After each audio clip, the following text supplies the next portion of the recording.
సిద్దిపేట జిల్లా కొండపాక మండలం మరపడగా నాగిరెడ్డిపల్లి గ్రామంలో ముదిరాజ్ సంఘం ఆధ్వర్యంలో పెద్దమ్మ తల్లి ఆలయ ప్రతిష్టా కార్యక్రమం కనుల పండుగగా నిర్వహించారు. 3 రోజుల పాటు భక్తి శ్రద్ధలతో కొనసాగిన కార్యక్రమాలు పూర్ణాహుతితో ముగిశాయి. అనంతరం పెద్దమ్మ పెద్దిరాజుల కళ్యాణాన్ని ఘనంగా నిర్వహించారు.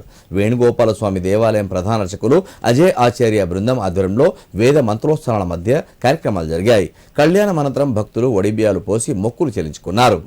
కార్యక్రమంలో సంఘం అధ్యక్షులు జంగంపల్లి సంతోష్, ఉపాధ్యక్షులు తేలు కనకయ్య, క్యాషియర్ తోయిటి రవి, కార్యదర్శి కొరిమి రమేష్, తేలు నరసింహులు, కొరిమి విజయ్ పాల్గొన్నారు. మదిరా గ్రామం నాగిరెడ్డిపల్లి గ్రామం మా యొక్క గ్రామంలో ముదిరాజ్ పెద్దమ్మ తల్లి ఇంతకుముందు అదేవిధంగా మా ముదిరాజ్ సంఘం ఆధ్వర్యంలో పెద్దమ్మ గుడి కట్టుకోవడం జరిగింది.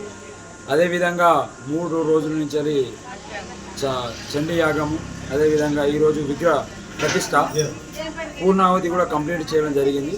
మాకు మా పెద్దమ్మ తల్లి కులదేవత కాబట్టి మా యొక్క పాడి పంటలు బాగుండాలి, మేమందరం మా గ్రామంలో సస్యశ్యామలంగా ఉండాలని కోరుకుంటూ అదేవిధంగా తల్లిని చూసుకుంటామని శిష్యులు మాకు ఉండాలని కోరుకుంటున్నాను. నాగిరెడ్డిపల్లి అనే చిన్న గ్రామంలో ముదిరాజు సంఖ్య తక్కువగా ఉన్నప్పటికీ కూడా ఎంతో భక్తి శ్రద్ధలతో ప్రతిష్ట చేసుకోవాలి, ఒక ఆలయం నిర్మించుకోవాలి, మాకంటూ ఆలయం లేదు అని చెప్పేసి వారు సంకల్పించుకున్నారు. చాలా కష్టాలతో ఈ అమ్మవారిని ఈరోజు ప్రతిష్ట చేసుకున్నారు.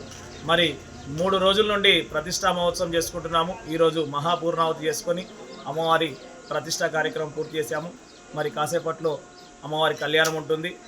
ఈ పెద్దమ్మ తల్లి ఆశీస్సులు మన గ్రామంతో పాటు చుట్టుపక్కల గ్రామాలందరికీ కూడా ఉండాలని చెప్పేసి మనస్ఫూర్తిగా కోరుకుంటున్నాను. జై శ్రీరామ్.